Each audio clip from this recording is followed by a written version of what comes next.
J'ai du mal à décrire l'élan de cet amour. Convaincu, j'ai pu dire que je t'aime, mon Jésus. Je suis épris de toi. Mesdames, mesdemoiselles et messieurs, bienvenue à notre émission 30 minutes Yamasolo. 30 minutes Yamasolo, c'est une émission bilingue comme nous avons toujours dit. Alors 30 minutes Yamasolo, c'est une émission à laquelle nous présentons chaque semaine. Alors par rapport à notre numéro précédent, vous nous avez réclamé les prophètes Emmanuel Lumbu. Vous nous avez écrit, alors ça tombe bien comme on est pendant la semaine pascale, je crois. Nous avons aujourd'hui comme invité le prophète Emmanuel Lumbu, qui est le visionnaire de la communauté Fée de l'Éternel. Alors, nous allons lui poser tant de questions par rapport à son ministère et puis par rapport à la semaine pascale. Bonjour, prophète Emmanuel Lumbu. Bonjour, mon frère. On vous appelle Big Prophet. Je vais commencer par là. Pourquoi on vous appelle Big Prophet? Est-ce que c'est parce que c'est par rapport à votre taille physique ou par rapport au travail que vous faites en tant qu'homme de Dieu? Vraiment, merci beaucoup. Peut-être je vais devoir répondre pour que ceux qui nous suivent puissent en bénéficier aussi, parce que c'est une question qui est revenue plus de 100 fois. Je pense que mon nom est Emmanuel Lumbu et d'aucuns m'appellent Big Prophet. On était ensemble avec les prophètes dans une contrée, dans un endroit où on faisait des prières. Et pour nous distinguer avec les autres, on m'appelait Big Prophet parce qu'à cause de ma taille et à cause de ma manière de rendre ministère, c'est pourquoi on m'appelait Big et c'est resté comme ça. Et je ne suis pas Big parce que je suis supérieur aux autres ou quoi, non, ce n'est pas dans ce sens-là.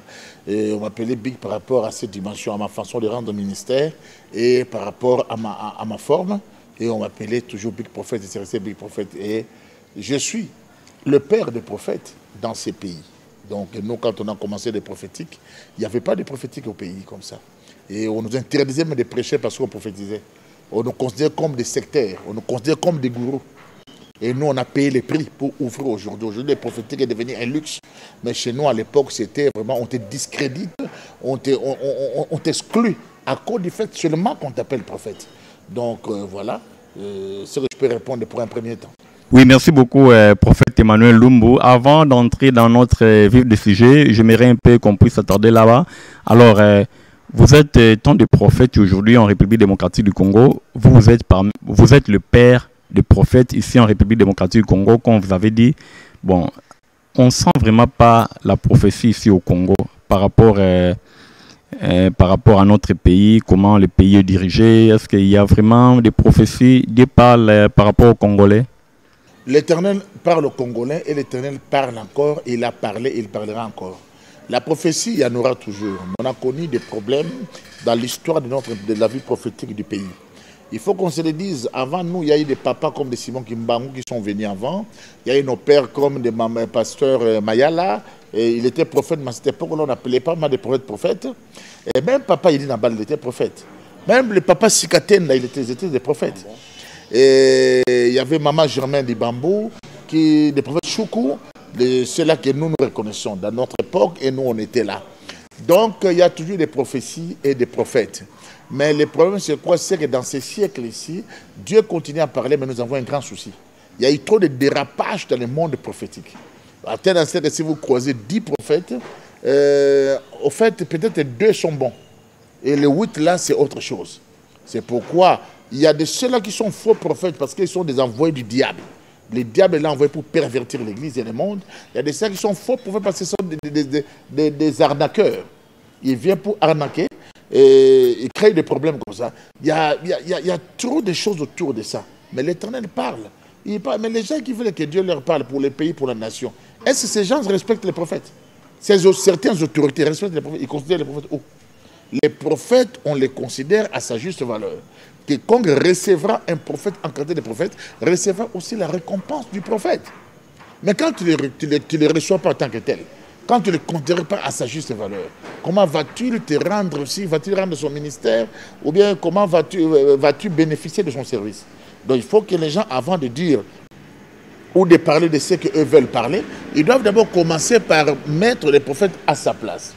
Et dans les ordres qui existent au monde, il y a plusieurs ordres. Il y a aussi les ordres de pasteurs, il y a aussi les ordres de prophètes. Mais là, chez nous, dans les églises éveillées, on est un peu en ordre dispersé. Et il y a trop de chocs, trop de coups, trop de problèmes au travers des prophètes. Il n'y a pas seulement des prophètes, des pasteurs, il y a beaucoup de choses. Dans chaque domaine, dans chaque royaume, il y a des combats, il y a des abus, il y a beaucoup de choses. Nous prenons la vie du bon côté parce que nous sommes là pour prêcher ce qui est, pour parler de ce qui est positif. C'est pourquoi beaucoup croient comme s'il n'y a pas... Mais il y a des gens qui gardent des bons souvenirs des prophètes et de la prophétie. Nous avons des femmes qui étaient stériles. Dieu a parlé par un prophète, pas seulement moi, les autres aussi. Et ils ont eu des enfants. Il y a de ceux-là qui sont nommés aujourd'hui, qui sont des ministres, qui sont des autorités, des députés, qui sont même des fois des présidents. Ils ont eu des prophéties. Et les prophètes ont rendu des ministères pour que ces gens aujourd'hui vivent ce qu'ils sont en train de vivre. Voilà. Merci beaucoup, prophète Emmanuel Lumbo. Nous sommes pendant la période pascale. C'est une période très, très capitale pour les chrétiens. Donc, c'est une période vraiment particulière. Alors, vous, au niveau de votre église, l'église que vous dirigez, vous allez organiser un séminaire, je crois, dénommé Invasion pascale, avec comme thème les conséquences de l'œuvre de l'agneau immolé. Alors, parlons-nous un peu de la Pâque. Comment la Pâque peut être célébrée? Merci beaucoup. Par rapport à la Pâque, je tiens d'abord à souligner une chose. Nous devons d'abord apporter, quand on parle de la Pâque, il y a des choses qui doivent nous passer en esprit. Je vais en globalité selon 1 Corinthiens 5, 7. La Bible nous dit que le Christ est notre Pâque. Notre Pâque, c'est le Christ. Quand on présente le Christ lui-même comme la Pâque, on voit que le Christ, c'est l'agneau. C'est l'agneau de Dieu qui est ôté par l'immolation. Il était que sans l'effusion du sang, il n'y a point pardon du péché. Ça veut dire que nous tous, on avait péché, on était privés de la gloire de Dieu. Par le Christ est venu nous sauver, sauver l'humanité, sauver le monde pour nous retourner auprès du Père. Nous devons comprendre que la Bible donne un détail majeur. La Bible dit que l'agneau a été immolé avant la fondation du monde. Ça veut dire qu'avant même que le monde existe, Dieu avait déjà préparé le travail de l'agneau. Et c'est pourquoi la Pâque doit se célébrer avec des consciences. Une conscience qui doit marcher avec la Pâque. La première des choses, quand on pense à la Pâque, on doit penser à la fin du règne de l'Égypte. Parce que je parle ici de la Pâque à deux dimensions. Il y a la Pâque comme fête juive. Il y a aussi la Pâque comme la Pâque de l'Église actuelle. Donc Jésus est venu trouver la Pâque. Jésus est venu trouver la Pâque dans ce sens-là. Il y a le parallélisme, il y a la révélation. La Pâque, ça commémore toute la chose de l'Église. Parce que même l'image du baptême, c'est l'image de la mer rouge, tout ça. Il y a beaucoup de choses dans la Pâque. Ce sont des choses, quelque part, qui ont la même source. Mais il y a d'une manière élargie, ça présente certaines différences. Alors, le Christ est venu trouver la Pâque. Mais avant la Pâque, il y a eu des choses similaires à la Pâque. Il y a des choses qui se stupéfient à la Pâque. Je vous donne un exemple. Par exemple, le cas de Caïn et Abel, ils ont offert des sacrifices. Adam et Ève n'ont pas offert des sacrifices parce qu'il n'y avait pas de péché. Il n'y avait pas la sacrificature. La sacrificature qui est le sacerdoce, qui a commencé par Caïn et Abel. L'autre donne les fruits des champs, dans lesquels il n'y avait pas le sang. Mais Abel a donné un agneau dans lequel il y avait le sang. Et Dieu a agréé ça. C'est toute l'image de l'agneau. C'est l'image de Christ, c'est l'image de la Pâque. Et la Bible déclare que toute écriture a parlé de moi. C'est ce que le Christ dit. Toute écriture a parlé de lui. Si nous allons trouver Melchisédek, roi de Salem, il a croisé Abraham. À cette époque-là, Lévi était dans ses reins. Avant que le sacerdoce lévitique ne puisse commencer. Mais Melchisédek, roi de Salem, Abraham va lui donner la dîme de tout. Et lui a béni Abraham avec quoi? Avec le pain et le vin. C'est tout le symbole de l'agneau, du corps et du sang.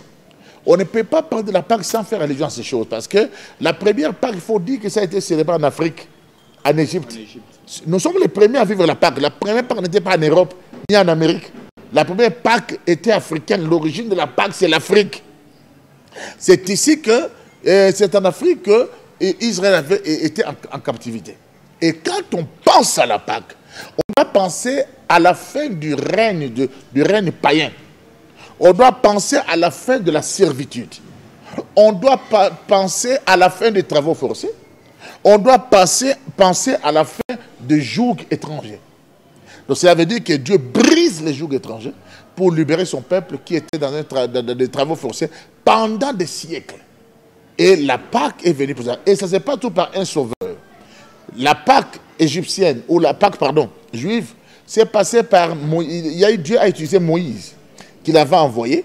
Moïse est venu et Moïse a été utilisé par Dieu pour libérer le peuple. Et Moïse a laissé la prophétie en disant, l'Éternel vous enverra un prophète comme moi. Quand Moïse est né, on a tué les enfants. Lorsque le Christ est né, on a tué aussi les enfants.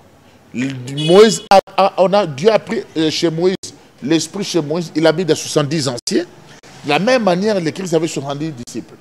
Donc il y a des choses qui sont un peu similaires. Et devant les serpents, Moïse, Dieu lui a dit, prends le serpent à la queue. Mais pour le Christ s'est occupé de la tête du serpent. En fait, c'est ça un peu la différence. Donc, la Pâque doit nous faire vivre des choses. Nous devons revoir nos vies. Nous ne sommes plus esclaves du péché, esclaves de la sorcellerie, de la magie, de la pédophilie, de l'homosexualité. La Pâque annonce la libération, la délivrance. On doit changer nos cœurs, sortir du péché, du fétichisme, des tueries, sortir des mensonges. La Pâque est venue pour changer le peuple. Israël est sorti de l'Égypte, passant par la mer Rouge. Nous sortons du monde, passant par les eaux du baptême. Tu vois? Et nous allons vers la route de la terre promise qui est le royaume des cieux, comme Israël venait pour aller à Canaan, là où coule le lait et le miel. Tout le lait et le miel qu'on peut manger sur terre, ça sera éphémère, ça va disparaître après la mort, on ne voit plus. C'est rien, mais le lait et le miel, le vrai lait et le miel nous attend au ciel. Ça part, donc là nous voyons la gloire, nous voyons le bonheur et nous voyons l'abondance qui sera inépuisable. Oui, prophète Emmanuel Lumbo, là vous venez d'expliquer la signification, vous avez donné la signification de la Pâque. Alors comment les chrétiens peuvent se comporter pendant la période pascale par exemple? Est-ce qu'on peut comparer cette période comme les ramadans chez les musulmans? Je ne connais pas les musulmans ni les ramadans. Je ne saurais pas me prononcer par rapport à ça. Mais il y a quand même des attitudes à adopter. Parce que nous devons penser, vous savez comment se mangeait la Pâque à l'époque de l'Égypte? Ils mangeaient la Pâque, ils avaient les chaussures aux pieds, ils avaient les reins sains, ils avaient les bâtons à la main. Tout ça c'est symbolique. Ils mangeaient la Pâque, l'agneau, avec des légumes amers. Pourquoi faudrait-il manger la Pâque avec des légumes amers? Simple. Mais parce qu'ils ont vécu, c'est l'agneau. Ils mangent l'agneau et les légumes amers. Quand tu manges l'agneau, n'oublie pas la vie d'amertume que vous avez vécue en Égypte. La vie d'amertume que vous avez vécue dans l'esclavagisme. C'est qu'on devait manger avec des légumes amers pour se souvenir de ça. Et ils avaient des chaussures à leurs pieds. Les chaussures représentent aussi les ailes. Ils avaient les reins saints, qui est le symbole de la vérité. Vous connaissez la vérité, et la vérité vous affranchira.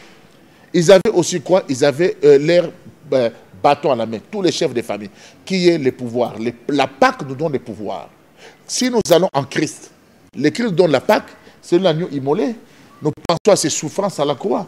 Par ce meurtrissure, nous sommes guéris. Ce sont des moments d'amertume que le Christ a expérimenté pour sauver l'humanité. Mais si vous voyez comment est-ce que, dans la même période de la Pâque, après que le Christ était mort, des années qui ont suivi, l'apôtre Pierre était en prison. Quand on l'a mis en prison, pendant la période de la Pâque, qu'est-ce qui s'est passé? L'ange qui est venu libérer Pierre, en le faisant sortir de la prison, va lui dire de faire des choses comme c'était en Égypte. Il dit, mets tes sandales, c'est les chaussures. Il dit, mets ta ceinture, c'est le rein qui est saint. Après, il dit, enveloppe-toi de ton manteau. Les manteaux et les symboles du pouvoir aussi, comme les bâtons et les symboles du pouvoir. Donc on a vu toutes ces choses se représentent dans la révélation pascale. Dans la révélation pascale, il faut avoir les chaussures aux pieds, il faut avoir les reins saints, il faut avoir le manteau. Donc ça veut dire qu'il faut avoir les ailes de la parole, de l'évangile. Aimer l'évangile. Malheur à moi si je n'annonce pas l'évangile. Quand on annonce l'évangile c'est quoi? C'est critiquer les comportements. Parler de détruire les faux comportements, annoncer les bons comportements et faire en sorte que les gens vivent la vie de Christ. On doit avoir la vérité. La vérité, c'est la vérité. Même si cela va nous coûter la vie, on doit dire la vérité et être revêtu de manteau. La valeur chrétienne. Beaucoup de chrétiens n'ont plus de personnalité. Un chrétien comme ça qui vend à cause de l'argent des vieux homosexuels. Un chrétien comme ça à cause de l'argent, on fait de lui ce que les gens veulent faire de lui. Il y a beaucoup de chrétiens qui ont trahi leur conscience. Où se trouve leur manteau? Pierre est sorti de la prison par la valeur pascale. L'apôtre Pierre avait le manteau qui était sur lui. Il faut que les chrétiens puissent se revêtir encore de leur manteau, gardant la valeur qui était la valeur du prix de leur libération, pour qu'ils honorent Dieu au travers de leur comportement. Oui, là vous venez de parler comment la Pâque peut se manger à notre époque, ou bien vous êtes encore à l'Ancien Testament, comment les gens... Je suis en train de faire le parallélisme, j'ai pris l'Ancien Testament, et à notre époque maintenant, à notre époque maintenant, comme nous sommes là, on a les ailes, on a la vérité, on a la valeur, et ils mangeaient l'agneau. À l'ancienne époque, ils mangeaient l'agneau à la hâte. Ça veut dire que la Pâque n'est pas une fête païenne. Je vois des fois des gens, à l'occasion de la Pâque, nous mettons les films d'Arnold Schwarzenegger, ça c'est le monde. À l'occasion de la Pâque, nous mettons les films de Kung Fu. La Pâque, ce n'est pas le Kung Fu, ce n'est pas Bruce Lee qui a gagné la Pâque. La Pâque, ce n'est pas un film de James Bond. La Pâque est une fête chrétienne. Ce n'est pas les païens qui doivent fêter la Pâque. C'est les chrétiens qui fêtent la Pâque. Celui qui n'est pas libéré, qui est encore en Égypte, il va fêter la Pâque, il va où? Parce qu'il est encore égyptien. La Pâque est fêtée par ceux-là qui sortent de l'Égypte. C'est à eux de célébrer la Pâque. Tu vois? Et quand on célèbre la Pâque, l'agneau est immolé, c'est Jésus, et nous le mangeons par la Sainte Seine. Et la Pâque se célèbre dans un lieu sacré. Attention, tous ceux qui ne célébraient pas la Pâque étaient condamnés. Si tu ne célèbres pas la Pâque, tu as péché contre Dieu. La fête de la Pâque est une fête obligatoire. On ne peut pas dire que je suis fatigué, je n'ai pas eu le temps. La Pâque est obligatoire. Nous devons ici, mon frère, on doit aider les gens parce que la société, quand vous allez à l'Afrique de l'Ouest, les gens se comportent de manière à respecter aussi la foi des uns et des autres. Ils savent, et même dans la période de Ramadan, tous ceux qui sont musulmans, ils ont un moyen de les traiter. Il leur laisse à tel temps, allez faire vos prières. Un musulman va faire sa prière à midi, il fait sa prière ce soir, même si tu es son patron, il le fait 5 fois comme il le fait. Et le patron, quand tu l'engages, tu le respectes comme ça. Si tu ne veux pas, il dit que bon, je me désengage. On doit aussi respecter les chrétiens. Les jours de la Pâque, laissez aussi les chrétiens aller célébrer la Pâque. Le problème, c'est quoi? C'est que beaucoup de chrétiens n'ont pas de personnalité. Les chrétiens doivent prendre leur place. Il faut que les chefs des entreprises, nos autorités puissent comprendre que nous, les chrétiens, le jour de la Pâque, c'est un jour spécial où nous devons être... Ça s'est fait dans un endroit saint, dans un endroit bien préparé. La fête de Pâques, ce n'est pas les viandes que nous mangeons. La fête de Pâques, ce n'est pas les westons que nous mettions ou bien les tenues, les habillements, non. Il y a d'abord un caractère spirituel qui est à préserver. C'est à ce caractère-là, on doit d'abord s'allier à ça pour que la Pâque puisse avoir son influence positive sur nos vies. Oui, prophète, vous avez donné toutes les significations possibles. Est-ce que vous ne voyez pas que quand les chrétiens ne célèbrent pas comme il faut la Pâque, est-ce que vous ne voyez pas que c'est un problème d'enseignement? Parce que la plupart des chrétiens aujourd'hui, surtout en République démocratique du Congo, célèbrent la Noël par exemple, ou le Nouvel An, plus que la Pâque. Mais quand vous leur posez la question, la Pâque signifie quoi? Vous n'aurez pas la réponse. Pourquoi je dirais ceci? À toute personne, que ce soit les aînés, les amis, les frères, tous ceux qui ont la charge du peuple de Dieu, d'essayer de revoir ça. Tu as évoqué un point important. Parce que tout dépend de l'enseignement qu'on donne. Et l'enseignement est une éducation. L'éducation est véhiculée par les enseignements. Et dans les enseignements, nous créons nos traditions, nos coutumes. Nous créons notre manière de procéder. Et si nous ne mettons pas trop d'accent sur certaines choses, et ces choses seront négligées, ce sont des choses qui ne seront pas prises à leur juste valeur. Mais si nous fournissons les efforts de considérer ces choses et de stigmatiser, d'appuyer, d'insister, ces choses vont prendre leur valeur. Je dois vous dire une chose aujourd'hui. Tu parles de la Noël. La Noël, comme déjà parle de la naissance de Jésus, tout ça, il y a trop de polémiques autour de ça.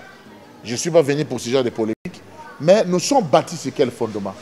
Nous sommes bâtis sur les fondements des apôtres des prophètes. Et parmi les fêtes qui ont été données depuis Israël, et même quand les apôtres sont venus, les apôtres n'ont pas boycotté la Pâque. Ils n'ont pas boycotté la Pentecôte. Les apôtres ont continué à célébrer la Pâque et la Pentecôte. Mais les apôtres n'ont pas célébré la Noël. Je vois pas ça dans les scripturaires, là où les apôtres ont célébré la Noël. Tu vois? Donc nous sommes bâtis sur un fondement des apôtres et des prophètes et nous nous comportons par rapport à ces fondements. Tu vois? Alors, pour nous, il nous faut augmenter, il faut insister, il faut instruire, enseigner l'Église par rapport à la valeur de la Pâque. Pourquoi d'abord? Un, parce que Christ est notre Pâque. Deux, quand Dieu oblige une célébration, dans toutes les lois dans les sacerdoces, les lois de la divinité, toute divinité prend de l'ampleur là où cette divinité, là où elle est célébrée. Là où la divinité n'est pas bien célébrée, cette divinité n'aura pas d'ampleur. Cela veut dire, mais pourquoi on dit ne prononce pas en vain les noms de Dieu? Même la divinité, pour se manifester, a besoin d'une considération. Dieu dit, si je suis le Seigneur, si je suis Dieu, où sont les honneurs qui me sont dus? Quelle est ma valeur? Donc dans la divinité, on doit, quand on célèbre la Pentecôte, on commémore quelque chose. Le Christ, il a dit quoi? Faites ceci en mémoire de moi. Tout ce qui est mémorial, dans le mémorial de l'agneau, tout ce qui est mémorial établit une connexion. Ça veut dire que vous allez voir les faits similaires. Ce qui s'est passé en Égypte, c'est passé aussi à l'époque des apôtres. Et dans la Pâque, quand on est en train de prier selon le calendrier, parce que pour les Juifs, la Pâque, c'est le 28. Le 28 mars. Oui, le 28, je crois, pour les Juifs. Pour nous, les églises, nous faisons les 4. Les Juifs commencent du 8 au 4. Et je crois les orthodoxes, un peu plus avant encore. Voilà. Donc, parce que les Juifs ont le calendrier dans un système linéaire. Nous avons le calendrier dans un système solaire. Chez les Juifs, une année, c'est 360 jours. Chez nous, une année, c'est 365 jours. Il y a un peu... Voilà. Mais, qu'à cela ne tienne, nous sommes en train de parler que pendant que nous respectons l'agenda et nous respectons ces programmes autour de la Pâque, il y a une dispensation. En fait, le ciel est ouvert pendant cette période. Il y a la manifestation de Dieu quand on le célèbre aussi par rapport à la Pâque. Donc il y a un plus qui s'ajoute dans le spirituel. Il y a un plus qui s'ajoute pour d'autres bénédictions. Parce qu'il y a la manifestation de Dieu. Quand vous respectez ça, vous sentez que Dieu... Je sais que Dieu n'a pas seulement besoin de nous bénir les jours de la Pâque. Il peut nous bénir n'importe quel jour. Mais il y a une particularité les jours de la Pâque. Il y a une particularité les jours de la Pentecôte. Donc c'est comme ça qu'on évolue avec Dieu et dans le calendrier de Dieu. Oui, prophète Emmanuel Lumbo, je crois que nous sommes en train de s'acheminer vers la fin de notre émission. Alors, je crois que les téléspectateurs sont vraiment bénis, tous les internautes qui nous suivent de partout dans le monde. Alors, vous avez senti la connaissance que Dieu a mis dans cet homme de Dieu. En tout cas, nous sommes bénis. Vous n'avez pas eu tort de nous demander de les recevoir pour le compte de notre émission 30 minutes Yamasolo. Alors, prophète Emmanuel Lumbo, je crois, pour la période pascale, pour cette célébration, qu'est-ce qui sera fait exactement dans votre communauté Fête de l'Éternel? Ok. Pour la communauté Fête de l'Éternel, nous avons 8 jours sous la visitation de Dieu à la dimension pascale, l'invasion pascale, où nous allons parler sur les conséquences de l'œuvre de l'agneau. Vous savez, l'agneau, les gens voient l'agneau, ils voient le Christ dans la croix. Oui, mais il faut voir le Christ aussi après la croix. Après la croix, il est parti où? Sous la terre. Il faut voir après la croix. Après, sous la terre, il a libéré les esprits en prison. Il est monté. Il est monté pour faire des dons aux hommes. Et là, il est parti ouvrir le livre. Et quand le livre avait été ouvert, il y avait 7 paroles qui ont été déclarées. Parce que l'ange posait la question, et Jean était témoin. L'ange posait la question, qui est digne d'ouvrir le livre et de rompre les sceaux? L'abbé dans les cieux, sur la terre, sous la terre de la mer, et tout ce qui s'y trouve, il n'y avait personne. Donc cette voix avait été auditionnée, avait été écoutée dans les cieux, sur la terre, sous la terre, dans la mer, dans tout. Partout, on parle des pouvoirs, on parle tout des cieux, terre, mer, sec. Tous ces plans-là avaient écouté ces défis. Qui est digne d'ouvrir les livres? Il n'y avait personne. Mais là, Jean s'est mis à pleurer parce qu'il a compris que c'est ici, on a perdu, il n'y a plus d'espoir. Un ange lui dira, ne pleure plus car voici. Les lions de la tribu de Juda vainquent. Il est digne d'ouvrir le livre et de rompre les sceaux. Et Jean regardait, parce qu'on a parlé de lion, il voit un agneau immolé. Le travail de l'immolation, là, le lion qui devient agneau pour libérer. Et il a vu cet agneau a ouvert le livre. Et quand il a ouvert le livre, il y a des déclarations des anges. Ils ont dit une chose très forte. L'agneau qui a été immolé est dû de recevoir les livres et de rompre les sceaux. Quand les gens n'ont pas dit, car tu as racheté pour Dieu les hommes de toute nation, de toute race, de toute tribu, de toute langue, et tu as fait un royaume et des sacrificateurs pour notre Dieu, et ils régneront sur la terre. Donc, dans l'ouverture, le travail de l'émotion de l'agneau, fait de nous des sacrificateurs, ou a ouvert des choses pour que nous régnions sur la terre. Maintenant, ce qui est fort, on dit l'agneau avait 7 cornes. L'agneau avait 7 yeux. Et qui sont les 7 esprits de Dieu. Or, c'est le trône de Dieu, il y a 7 lampes qui brillent devant la strate verruqueuse qui est là, qui éclaire, qui reflète. Il y a aussi 7 lampes qui sont les 7 esprits de Dieu. Et on dit aussi 7 paroles. Il y avait aussi 7 sceaux. L'ouverture des 7 sceaux a été ouverte par l'agneau qui avait 7 cornes, qui avait 7 yeux. Il a libéré aussi 7 paroles. Voici ce qui a été dit. L'agneau qui a été immolé dit de recevoir la puissance, 1, la richesse, 2, la sagesse, 3, la force, 4, l'honneur, 5, la gloire, 6 et la louange, 7. Donc il y a 7 choses qui sont ouvertes qui ont été lâchées lorsque l'agneau avait ouvert le livre. L'agneau qui a été immolé de recevoir la puissance, la richesse, la sagesse, la force, l'honneur, la gloire et la louange. Ce sont les 7 colonnes qu'on doit retrouver dans l'agneau. Les 7 colonnes qui doivent être retrouvées dans le christianisme. Parce que ce sont des choses qui avaient été libérées. Tu vois?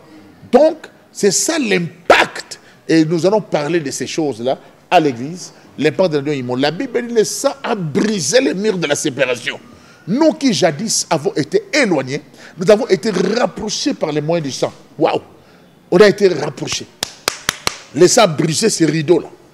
La Bible dit ce sang-là. Nous avons été invités à sa table par ce sang. Donc même nous qui avons été étrangers, nous qui avons été ailleurs, le sang nous a libérés, nous qui sommes des oliviers sauvages, nous qui sommes greffés aujourd'hui, on a bénéficié du bénéfice de ce sang. Et la Bible dit que c'est ce sang-là qui parle mieux que le sang d'Abel. Le sang d'Abel parlait vengeance, mais le sang-là dit libère-les, délivre-les, car ça n'a pas quelque chose de faire. Le sang de l'aspersion, le sang de la victoire, parce que la Bible dit que c'est avec ce sang qu'il a traversé le tabernacle céleste. Il a traversé, il a purifié les ustensiles du tabernacle. Quand je rentre dans les sacerdotes de ça, c'est dangereux même, avec le sang. Parce que dans le sang, il y a l'âme qui vit dans le sang. Dans l'âme qui vit dans le sang, il y a l'identité de le sang. Donc on ne peut pas présenter un agneau ou parler de l'histoire de Christ sans sang. Ça sera une Pâque anémique. Une Pâque qui manque le sang. C'est une Pâque anémique. On ne peut pas parler de Christ sans sang. Parce que le travail qu'il a accompli par l'œuvre de ton sang, par le travail de ton sang, on ne peut pas dissocier ça. Donc c'est pourquoi nous voulons que l'Église en bénéficie. Et lui-même dit, voici ce pain et ce vin. Le pain qui est semé de ma chair et le vin qui est semé de mon sang. Prenez et buvez-en tous, car ceci est mon sang qui sera versé pour vous en rémission des péchés. Et il dit, faites ceci en mémoire de moi. À chaque fois que vous allez vous retrouver, faites ça. Dans cet aspect mémorial, il y a la connexion qui est établie. Nous pensons à lui, nous sommes connectés à lui. C'est pourquoi tu as vu dans la Bible, il est écrit que ceux qui ont mangé la Sainte Seine avec négligence, avec déshonneur, ils ont mangé la Sainte Seine d'une manière négligée. La Bible dit d'autres sont morts, nombreux sont morts, pardon, d'autres sont devenus infirmes et d'autres sont devenus malades. Simplement à cause du fait qu'ils n'avaient pas mangé la Sainte Seine avec respect, avec considération. Alors voilà pourquoi nous voulons faire célébrer une Pâque avec respect. Et la Pâque n'était pas une célébration d'un jour, c'était plusieurs jours.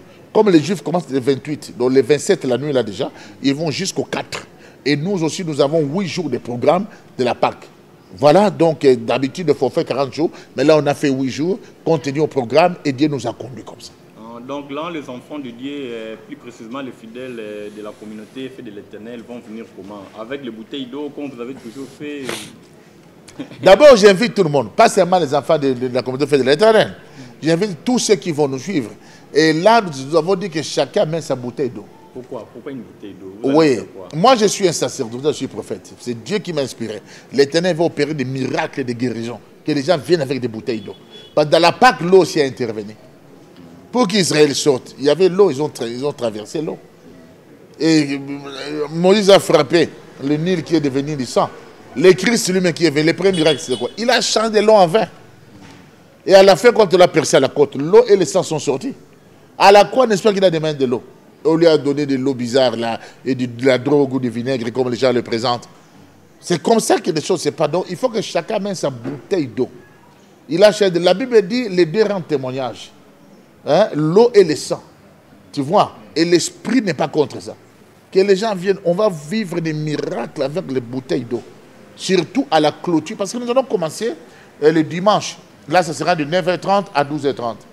La semaine, toutes les semaines, de 16h30 à 19h, on est là. Mais le dimanche de la clôture sera des après-midi avec Thomas Lokofé. Thomas Lokofé, les gens l'appelaient frère Thomas, maintenant il est pasteur Thomas. Oui, il est pasteur Thomas. Je le salue en passant, pasteur Thomas. Oui, c'est pasteur Thomas Lokofé qui sera avec nous. Ça sera le dimanche 4, de 14h à 19h30. Ça sera un culte de gloire et de louange et de guérison miracle. On doit vivre la réalité pascale. On doit vivre la puissance de la Pâque contre les dominations. Il a effacé l'acte dont les autres nous condamnaient. Allez, croire la croix. Il a déplié les principautés et les dominations. Tout ça, ce sont les retombées de la Pâque. Hein? Il nous a donné le pouvoir de masser les serpents et les scorpions. On doit vivre ça, on doit voir ça. En tout cas, on ne peut pas parler de l'évangile sans ces choses. Ces choses doivent accompagner l'évangile à tout moment. Même quand je tiendrai mon bâton, j'aurai peut-être 70 ans, autant que Dieu me gardera, je parlerai de miracles. Je suis bâti sur ça. J'ai grandi dans ça. Je vole de ma vie. J'ai été persécuté pour ça. Je vole dans ça. Et ma vie, sur terre, j'écris à un Dieu qui est comme ça. Donc il n'y a pas quelque chose à changer dans cette dimension-là. Donc nous invitons les gens qui viennent expérimenter le Dieu de la Pâque, qui viennent expérimenter l'œuvre, le travail qu'a fait l'agneau immolé, qu'ils viennent réaliser que cette immolation n'a pas été vaine. Il y a une suite. Ce n'est pas une immolation vaine. Il y a une suite derrière cette immolation. Il y a des réalités derrière cette immolation. Cette immolation a changé l'histoire de l'humanité, l'histoire des gens. Ça peut changer l'histoire d'une nation, d'une maison, d'une entreprise, d'une tribu. Amène ta bouteille d'eau. Je précise bien, la bouteille d'eau. Tu amènes ta bouteille d'eau. Les 4 là, ça sera une Pâque avec démonstration de la présence. Jésus-Christ est au rendez-vous. Son sang parle encore jusqu'à présent. Quand vous dites quoi, la mondialisation, tous les gens veulent dire qu'ils le disent. Mais l'Église est encore là. Tant que l'Église n'est pas encore enlevée, nous prêcherons l'Évangile tel qu'il se doit. Donc vraiment, je compte, je vous invite, vous tous, que tu sois de partout. Je vous laisse travailler dans vos cultes. Les matins, allez chez vous, si vous priez ailleurs. Les après-midi, nous sommes sur l'avenue Kimbanza, au numéro 49, dans la commune de Bandal.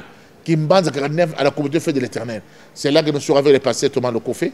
Et ça sera que tous les sacerdotaux, je vous invite. Je vous invite, vous tous, à venir à ces cultes-là, parce que ça sera un grand rendez-vous qui va changer votre histoire. Oui, mesdames, mesdemoiselles et messieurs, tous les internautes, vous nous suivez de partout. Alors, vous avez compris qu'avec une telle connaissance, on ne peut pas épuiser notre soif avec un seul numéro. Je crois qu'on aura tout le temps le prophète Emmanuel Lumbu, même pendant la période de Pentecôte, pendant cette période, on l'aura aussi. Donc, il va nous expliquer parce qu'il a vraiment une connaissance. Moi, je l'ai toujours suivi de loin, mais aujourd'hui, il est en face de moi. J'ai senti que je suis devant un docteur de la parole. Alors, pasteur, prophète, je crois que vous pouvez aussi clôturer avec un petit mot de la fin par rapport à ce que vous aurez pu souhaiter dire, mais moi, peut-être je n'ai pas posé cette question. Merci beaucoup pour la clôture et pour vous-même, mon frère héritier, Mapindemi. Mon frère héritier, d'abord, merci beaucoup. Que Dieu vous bénisse, que la puissance de la Pâque aussi vous visite. Et que tous ceux qui nous suivent sachent que Jésus revient bientôt. Et nous devons bénéficier de ses œuvres. Il y a eu un travail qui avait été fait pour nous. Il n'y a pas de raison pour que nous vivions encore de l'esclavagisme. Les sangs continuent à parler jusqu'à présent et les sangs viennent baliser nos vies. La Bible va plus loin pour parler même que les sangs purifient même notre conscience. Les sangs peuvent purifier la conscience. Pour ceux qui ont de mauvaises consciences, les sangs purifient même la conscience. Et nous savons que les sangs avaient été mis au linteau et c'est ce qui avait fait que l'esprit des morts n'a pas pu rentrer pour détruire les enfants d'Israël qui étaient en Égypte. Au linteau de ta vie, il y a du sang. Et dans ce travail, nous allons rester sous l'ombre de la grâce de Dieu. On va les célébrer, on va fêter la Pâque. Le terme plus pour fêter la Pâque ne se disait pas trop on va fêter la Pâque, ça se disait on va immoler la Pâque. Donc quand on parle on va immoler la Pâque, alors que l'immolation a été faite une fois. Mais on parle de l'immolation, cela veut dire que nous commémorons ça. Nous nous rappelons de cette immolation. Et quand nous parlons de l'immolation, nous voyons comment est-ce qu'il y a eu une perte de vie et comment est-ce qu'il a récupéré par la résurrection. Parce qu'il disait que j'ai le pouvoir de donner ma vie et de la récupérer. Et on a vu comment ça s'est passé. Il n'y a pas un autre Dieu, un autre Seigneur qui a été ressuscité, c'est que Jésus-Christ de Nazareth. Je vous dis qu'il n'y a pas deux. Il n'y a qu'un seul, Jésus-Christ ou rien. C'est lui le maître, c'est lui le Père, et c'est lui le tabernacle, c'est lui la clé de notre sacerdoce. Il n'y a pas de sacerdoce sans Jésus-Christ. Voilà pourquoi je vous invite.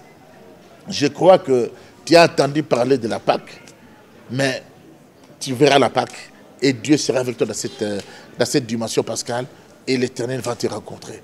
Voilà, si je dois dire un dernier mot, je vous donne mon contact, qu'on va vous écrire là-bas. C'est les 081 57 68 052.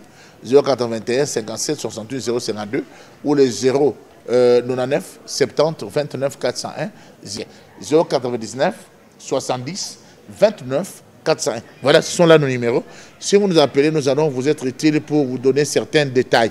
Mais je dirais que Dieu vous bénisse. Nous allons nous retrouver à partir de 28. Tous les jours, nous sommes là. Le 28, c'est un dimanche. On commence les matins à partir de 9h30 et nous allons nous arrêter à 12h30. Et toute la semaine, nous serons là de 7h à 19h. À 19h, nous serons là. Et puis le dimanche de la cause avec Thomas Lokofé, Papa Thomas Lokofé, le pasteur, nous serons avec lui pour une grande célébration de Pâques avec de l'eau prophétique. Tous les jours, ça sera le prophétique, le surnaturel, la puissance et le feu. Que Dieu vous bénisse.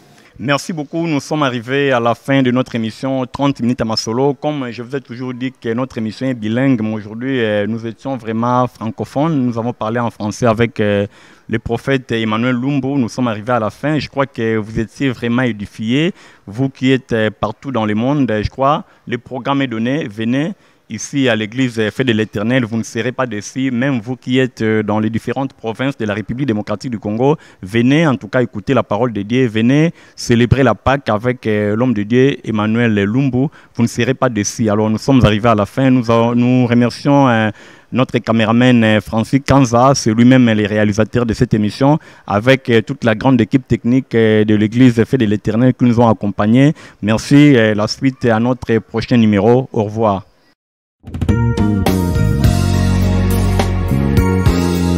Bien-aimés dans le Seigneur, Shalom. Nous avons l'invention pascale, donc la célébration de la Pâque, qui aura pour thème les conséquences de l'œuvre de l'agneau immolé, qui va débuter le dimanche 28 mars jusqu'au dimanche 4 avril. Et là, chaque soirée, nous serons là chaque soir de 16h30 à 19h. Et le dimanche de l'ouverture, nous serons là à partir de 9h à 12h30. Et la clôture, ça sera le dimanche le 4 à partir de 14h jusqu'à 19h. Et nous aurons comme chantre le pasteur Thomas Lokofé qui va nous agrémenter dans cette Pâque. Venez nombreux car ceci vous concerne. Ça, il y aura des moments forts, des temps forts, des prières avec un puissant service sacerdotal. Voilà pourquoi à la clôture, chacun devrait amener une bouteille d'eau. Et cette bouteille d'eau avec laquelle le service sacerdotal sera fait. Amenez les malades, amenez ceux qui ont des problèmes, amenez ceux qui ont des maladies graves. Le Christ qui a changé de l'eau en vin et le vin en sang va opérer de grands signes, va opérer de grands miracles. Nous vous entendrons et nous allons vivre la puissance de la croix, car le Christ est notre Pâque. Le sang a déjà coulé, l'agneau a été immolé pour notre victoire. Ta guérison est là, ta victoire est là, ta solution est là, ta prospérité est là. Que Dieu vous bénisse.